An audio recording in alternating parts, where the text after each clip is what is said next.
С чего ты это взял, Хатем? Не мое дело. Ты точно уверен?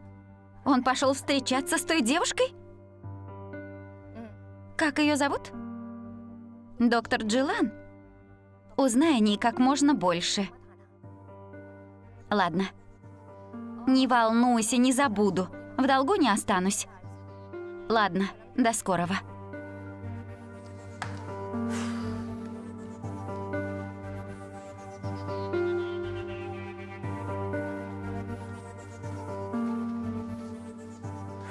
Почему ты не сказала, что мой милый Тефик пошел к какой-то Джилан? Давай потише, рано спит. Да и потом, почему он сам тебе ничего не сказал? Не хотел беспокоить. А может, ему просто наплевать, вот и пошел встречаться с другой? Ему все равно, Яра. Если бы ты ему нравилась, он бы так не сделал. Пусть делает все, что захочет. Он все равно ко мне вернется. Я его не отдам. Какая ты смешная, я не могу. Хэнд говорила мне точно то же самое. И уверена, Джилан будет следующий. Но давай честно. Ты самая милая. Еще посмотрим, Кармен. Подожди, перед тем, как начнешь мстить, покажу тебе фотографию Джилан.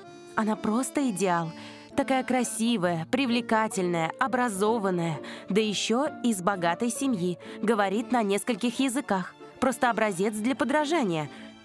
Мадам Назли души в ней не чает. Ладно, Кармен, посмотрим. Только выпей молока перед сном, чтобы кошмары не мучили.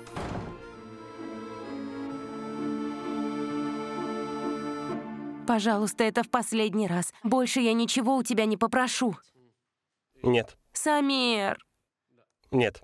Хватит мне голову морочить. Я больше не буду тебе помогать. Слушай, я только наладил отношения с Ламией. Пожалуйста, держись от меня подальше и не втягивай в свою ложь. Я уже устал от этого. Ты еще даже не знаешь, о чем я хочу попросить. Я одна воюю на 3 фронтах, Самир. С Ярой, с Джилан и с Хэнд. Не бросай меня одну. Прошу тебя. Воюешь? Да. Хочешь, чтобы я убил Хэнд, украл Джилан и женился на Яре? Нет, конечно. Видишь, ты совсем ничего не знаешь. Я хочу, чтобы ты позвонил мне. Мы с ним встретимся, ты позвонишь мне, я возьму трубку, ты спросишь, где я пропадаю, а я отвечу, что я на работе. Потом ты скажешь, как же достала твоя работа, и ты тоже меня достала. Потом оскорбишь меня, скажешь, что подашь на развод и бросишь трубку. И все.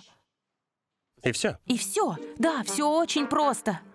Слушай, а может, сразу разведемся? Чего тянуть? Нет, будем просто ругаться. Ну, пожалуйста. Ну уж нет. Так что, поможешь мне? Пожалуйста. Будто у меня есть выбор. Спасибо тебе, Самир. Ты единственный, кто меня поддерживает. И когда все это закончится? Я тебя обожаю, Самир. Только ругайся посильнее, хорошо?